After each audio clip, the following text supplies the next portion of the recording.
nesses, sei lá, 20 anos aí, foram muitas coisas. Acho que tantas coisas que eu não imaginaria que eu passaria e muito menos do que eu alcançaria com 42 anos.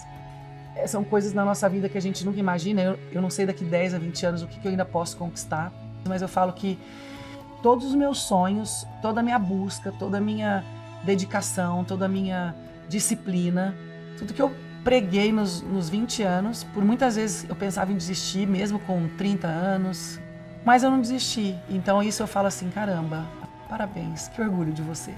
Muito bem.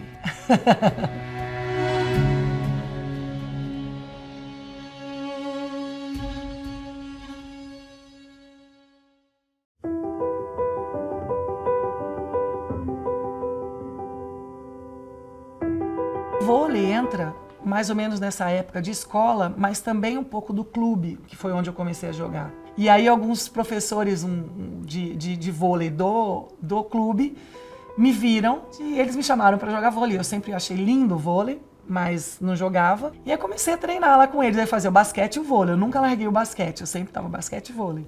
E aí chegou uma hora que eu tinha que decidir e o vôlei me levou para um caminho que eu sabia que eu amava mais, assim. Nessa época eu já jogava infanto, juvenil e já jogava no adulto, né? O São Caetano tinha um time mais fraco, mas eu já jogava adulto.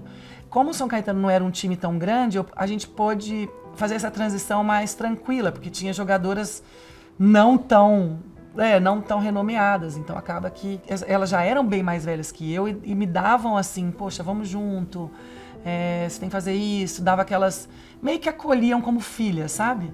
Então isso também ajuda a gente a crescer, porque a gente, que nem eu falei, a gente não tem noção do que eram as coisas. Imagina naquela época, menos ainda, né?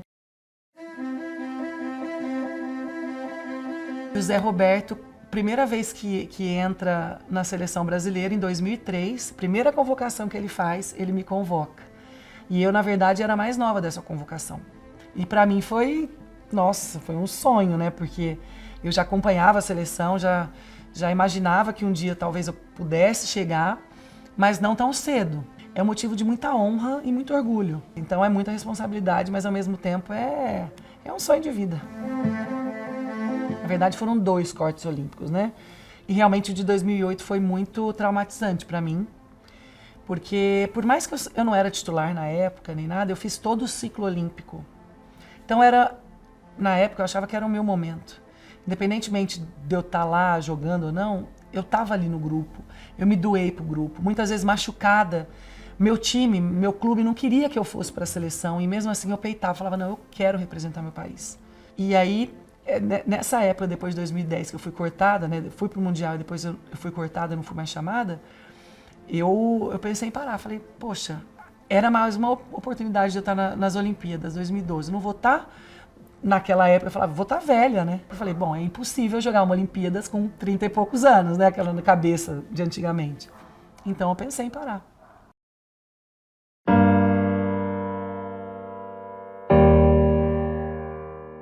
Esse negócio de idade é uma coisa muito... Hoje em dia a gente vê que, graças a Deus, as coisas estão mudando, as pessoas estão entendendo que com a evolução de tudo, a idade também evoluiu, as pessoas evoluem, conseguem ter qualidade de vida e longevidade muito maiores que antigamente, né?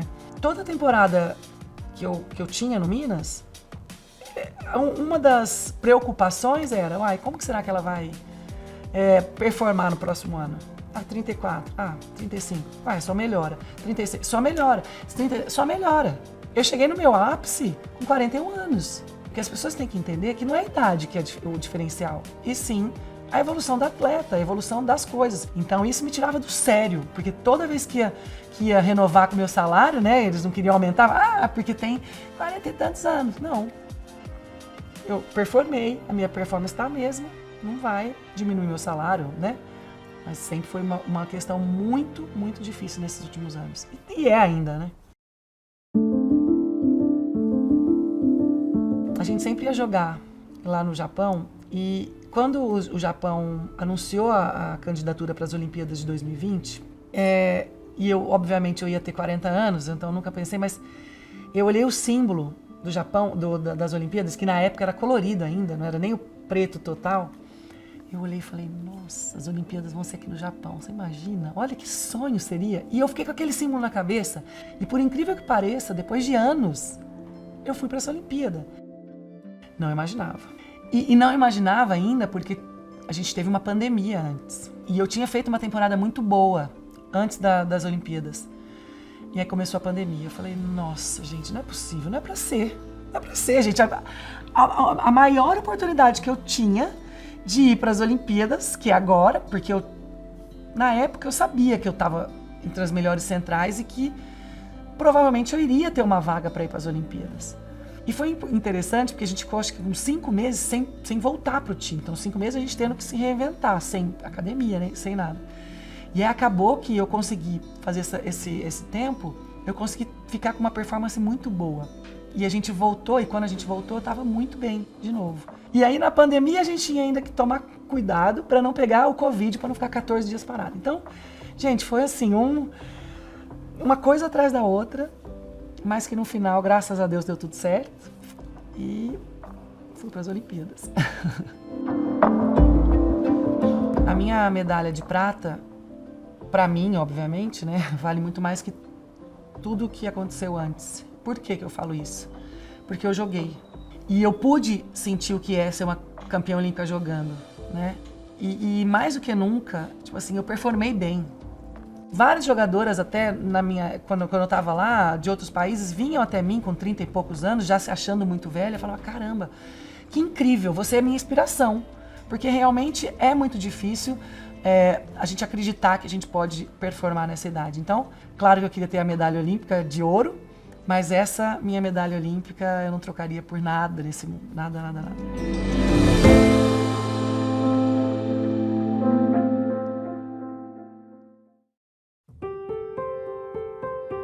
Há 20 anos atrás, 30 anos atrás, isso aí era muito diferente, era muito... Ninguém podia falar. A gente não sabia se a gente podia expor ou não, né? Tanto que no meu primeiro relacionamento, a gente tentava esconder o máximo. Porque você falava, como que será que vai ser? Será que o time vai me aceitar? Será que o time vai me contratar depois disso? Então a gente mantinha no sigilo. Foi muito natural, a gente não precisou assumir nada, mas, claro, as nossas famílias. E as pessoas foram entendendo porque o movimento já iam melhorando, já se viam mais casais homoafetivos, enfim. Para mim foi assim, e quanto mais eu tinha um relacionamento com uma mulher, que eu comecei a expor mais. Foi você postar foto com a pessoa que você tá junto, fotos do seu dia a dia com a pessoa que você ama, né? Não precisa, enfim, sair do armário, aquela coisa. Não, é uma coisa natural, eu vivo assim. Eu saio com a minha namorada, então é natural, né? Cada vez mais, né? Hoje em dia é muito mais, graças a Deus a gente já evoluiu muito, a gente tem muito a evoluir, mas a gente já evoluiu muito. Já poderia ter passado há muito tempo, mas as pessoas ainda têm um pouquinho a cabeça fechada. Cara, quem é Carol Gataz? A menina que nunca desiste. Falar menina, tá? Porque se falar mulher, a menina, mulher que nunca desiste. Na minha carreira, talvez meu maior medo seria, sei lá, não ter saúde. Acho que esse é o meu maior medo, como Carol, assim.